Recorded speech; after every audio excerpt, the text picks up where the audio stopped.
नागपुर नाम के एक गांव में चंदन नाम का एक व्यक्ति रहता था।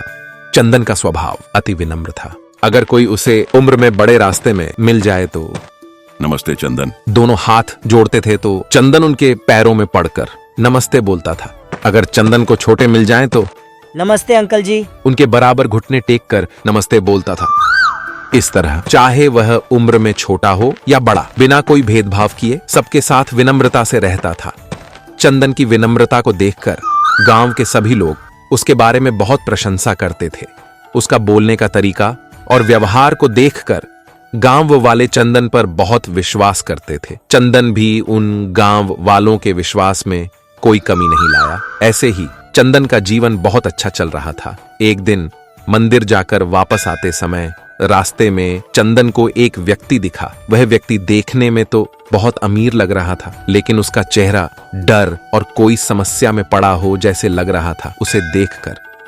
अरे भाई, आप तो देखने में अमीर लगते हो, लेकिन आपको देखकर लग रहा है आप कुछ समस्या में हो। आपकी जो भी समस्या है मुझे बताइए। मेरे हाथ से जो भी सहायता होगी मैं करने की कोशिश करूंगा। उसे सुनते हुए व्यक्ति बोलता है, भाई, मैं तो बाजू वाले गांव के जमींदार का बेटा नरसिम्हा हूं। मेरे पिताजी का नाम नारायण राव है। मेरे और पिताजी के बीच में लड़ाई हुई और मैं घर छोड़कर निकल आया। 2 दिन हो गए खाना खाए हुए। ये बोलते हुए रोने लगा। ये सब सुनकर चंदन अपना रोना नहीं रोक पाया। उसका हाथ पकड़कर सीधा घर ले गया और खाना वाना खिलाकर बोला, जब तक आपकी समस्या हल नहीं होती है तब तक आप मेरे ही घर में रुक जाओ। यह सब सुनकर वह व्यक्ति जवाब देता है, नहीं नहीं, मैं आपको तकलीफ नहीं देना चाहता हूं, और ऊपर से मैं इनका बेटा हूं ये पता चला तो मेरे पिताजी का अपमान होगा। ऐसे बोलने लगा तो चंदन बोला, आप जब तक यहाँ रहेंगे आपके बारे में किसी को कुछ भी नहीं बताऊंगा। मैं सबको ये बोलूंगा कि आप मेरे दूर के रिश्तेदार हो। एक दिन चंदन व्यापार के लिए बाजू वाले गांव में जाता है और वहां जमींदार नारायण राव को देखकर बोलता है, नारायण जी, बाप और बेटे के आपसी मामले में सिर घुसाना नहीं चाहिए। आप उम्र में बड़े हो, आप तो सब कुछ जानते होंगे। मैं उम्र में छोटा हूँ तो भी एक बात कहना चाहता हूँ, सुनिए। उस व्यक्ति के बारे में और उसकी स्थिति के बारे में बताता है। उसे सुनते ही नारायण राव, अरे कौन बेटा, किसका बेटा? मेरा बेटा तो विदेश में पढ़ता है। उसे देखे तो 2 साल हो गए और हम दोनों के बीच में कोई समस्या नहीं है। चलो निकलो यहाँ से। ऐसा नारायण राव बोलता है। उसे सुनते ही चंदन का सिर चकराने लगा। वहां से निकलकर अपने गांव पहुंचने तक रास्ते में मन ही मन, फिर कौन था वो? उसने झूठ क्यों कहा मुझसे? उसने मुझे क्यों विश्वास दिलाया? ये सब सोचते हुए गांव पहुंचता है। जब वह घर आकर देखता है तो वह व्यक्ति गायब था। कहां गया होगा ये सोचने लगता है। तभी गांव का एक व्यक्ति चंदन के पास आकर बोलता है, अरे चंदन, कहाँ गए थे? कल रात 10 लोग मंदिर में घुसकर चोरी कर रहे थे। हम सभी ने मिलकर उन्हें पकड़ लिया और पुलिस को सौंप दिया, और तुम्हारा दूर का रिश्तेदार भी कल से लापता है।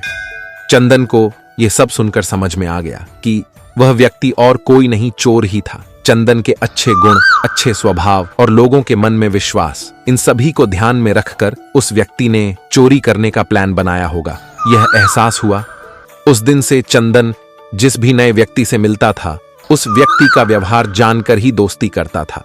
और विनम्रता से रहना उत्तम है, लेकिन हमें लोगों के व्यवहार को भी समझना चाहिए और उन्हें भली भांति परख लेना चाहिए। अति विनम्रता भी अच्छी नहीं होती है। यादगिर नाम के एक गांव में नारायण नाम का एक व्यक्ति रहता था। उसकी बीवी का नाम रुक्कू था। अगर उसकी बीवी जाओ, जाके कुएं में गिर जाओ बोलती थी तो नारायण पूछे बिना सीधा जाकर कुएं में गिर जाता था और बाहर आकर पूछता था, रुक्कू, तुमने मुझे कुएं में गिरने के लिए क्यों कहा? बहुत ही मासूम और प्यार से पूछता था। नारायण अपनी पत्नी की हर बात को आकाशवाणी समझता था। अगर नारायण की पत्नी एक रेखा भी खींचती थी तो वह उसे पार नहीं करता था। अगर वह एक रेखा खींचने के लिए तैयार होती थी तब भी वह उस तरफ सिर करके भी नहीं सोता था। नारायण जो कुछ कमाता था वह सारे पैसे अपनी पत्नी रुक्कू को दे देता था, और अगर उसको 1 रुपया भी चाहिए तो वो अपनी पत्नी के आगे हाथ फैलाता था। आज तक नारायण की जो भी अच्छी कमाई और विकास हुआ था उसका मुख्य कारण उसके पिता नरसप्पा थे। नरसप्पा ने बहुत ही कठिनाई से अपने बेटे को पाला, पढ़ाया और बड़ा किया था। आज नरसप्पा की हालत बहुत खराब थी और उसे एक वक्त की रोटी के लिए भी रुक्कू के सामने हाथ फैलाना पड़ रहा था। पहले से ही रुक्कू बहुत खराब तरीके से नरसप्पा की देखभाल करती थी। धीरे धीरे रुक्कू ने बाप और बेटे को अलग अलग कर दिया और यहाँ तक कि उनको अपने बेटे सूरज से भी नहीं मिलने देती थी। रुक्कू नरसप्पा को पागल पागल बोलकर पुकारती थी। इसे देख देख कर सूरज भी अपने दादाजी का पागल पागल बोलकर मजाक उड़ाने लगा। लेकिन सूरज को दादाजी बहुत प्यार से मेरा सोना है तू, मेरा चंदा है तू, बेटा मेरे पास आओ, दादाजी को एक किस्सी दे दो बोलते हुए सूरज को बुलाते थे। लेकिन सूरज किस्सी चाहिए तेरे को किस्सी, ए पागल बुढ़े चुप होके सो जा। ऐसा बोलते हुए दादाजी का अपमान करता था। यह सब सुनकर भी नारायण कुछ भी सुनाई नहीं दिया, जैसे बर्ताव करता था। लेकिन रुक्कू सूरज को बोलती है, शाबाश बेटा, उस पागल बुड्ढे को बहुत ही सही उत्तर दिया। लो चॉकलेट खाओ। इसके साथ साथ रुक्कू नरसप्पा को कल का बचा हुआ चावल, रोटी और सड़ा हुआ खाना देती थी। अंदर ही अंदर नरसप्पा बहुत दर्द सहता था। इन सब बातों को बेटे से बोलने का भी कोई फायदा नहीं था।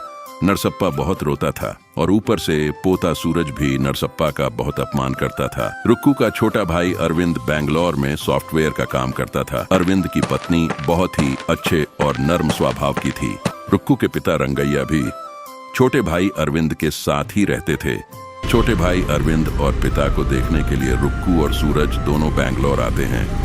पोते को देखते ही रंगैया, अरे मेरे सोना, इधर आओ बेटा, मेरे पास आओ, नाना जी को एक किस्सी दे दो।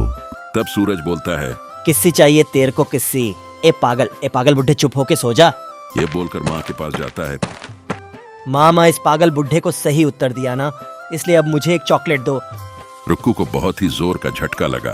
बेटी के स्वभाव को देखते हुए रंगैया नरसप्पा के दर्द और हालत को समझ गया था। रुक्कू, हम बच्चों को जो भी सिखाते हैं, बच्चे वही सीखते हैं और वही करते हैं। खाली कागज की तरह होता है उनका दिल। हम जो भी उस कागज में लिखेंगे, कल वो उसी को दोहराएंगे। रुक्कू, आज अगर तुम नहीं बदलोगी तो कल तेरे साथ भी यही होगा। कुछ अच्छी बातें बोलकर समझाकर बेटी को घर भेजता है। घर आते ही रुक्कू अपने ससुर जी के पैर पड़कर बोलती है, ससुर जी, मुझे माफ कर दो, मैंने आपको बहुत दुख पहुंचाया है। आज के बाद मैं आपको कोई दुख नहीं पहुंचाऊंगी। ये बोलते हुए माफी मांगती है। ये सब देखकर सूरज, दादाजी सॉरी दादाजी। सॉरी बोलता है। यह देखकर रुक्कू को उसके पिता की बात, बच्चों का दिल खाली कागज की तरह होता है, ये समझ में आई। ये सब देखकर नारायण भी अपने पिता के पैर छूकर माफी मांगता है। नरसप्पा ने जो भी हुआ उसे भुलाकर उनको माफ कर दिया और खुशी से रहने लगा। हमें बड़ों का आदर करना चाहिए और बच्चों को प्यार करना चाहिए। जो बच्चा है वो एक दिन बड़ा भी होगा और जो बड़ा है एक दिन बूढ़ा भी होगा। इसलिए हमें बड़ों का आदर करना और प्यार से उनकी देखभाल करनी चाहिए।